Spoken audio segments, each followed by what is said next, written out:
इसी की बात कर रहे हैं कि इसमें जो है पोटेशियम परमैंगनेट फेंकते डालते हैं तो क्या होता है, घुल जाता है।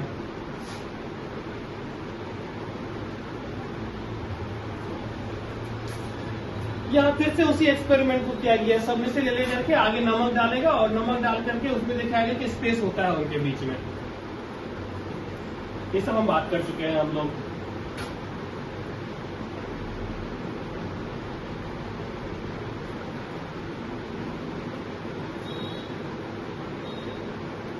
अब पार्टिकल्स हमेशा मूव करते रहते हैं, इसके लिए देखिए क्या कह रहा है कि तुम्हें क्या करना है कि पानी लेना है, ठीक है, यहां से देखो तो मैं समझा देता हूँ। बस तुम्हें क्या लेना है, पानी लेना है, ठीक है, एक बीकर के अंदर, और उस बीकर में क्या करना है, एक ड्रॉप डाल देना है, क्या, ब्लू इंक का। क्या डाल देना है, ब्लू इंक का।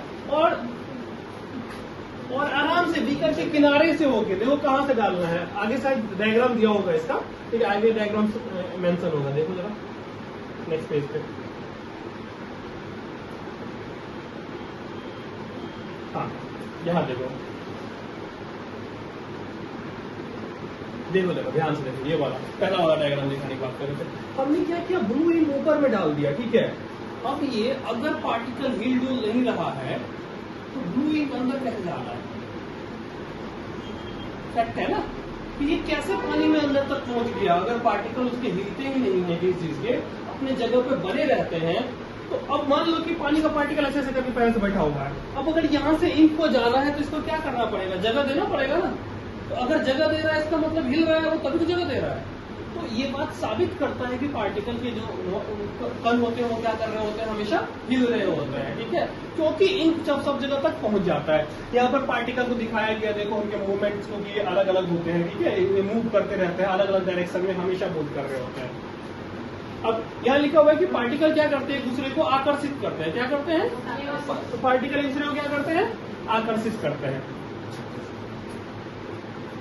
अब इसके लिए कैसे, इसको कैसे पता कर सकते हैं कि पार्टिकल एक दूसरे को आकर्षित करते हैं। नेक्स्ट पेज पे देखिए जरा, यह बस एक्टिविटी लिखा हुआ था नीचे में, उसमें कुछ था नहीं आपके लिए। आकर्षित करने से समझिए, सीधा समझो, इसी वजह से, आकर्षण की वजह से ही कोई चीज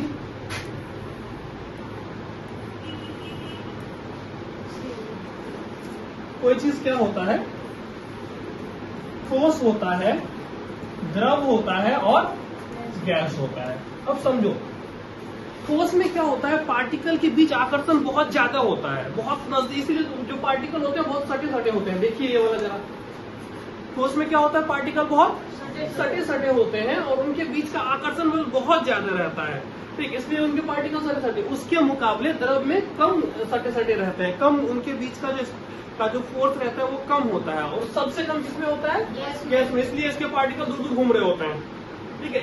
यही चीज उनको गैस बनाता है। अगर पार्टिकल के बीच का जो अट्रैक्शन है या फिर अगर पार्टिकल नजदीक आ जाए, इसके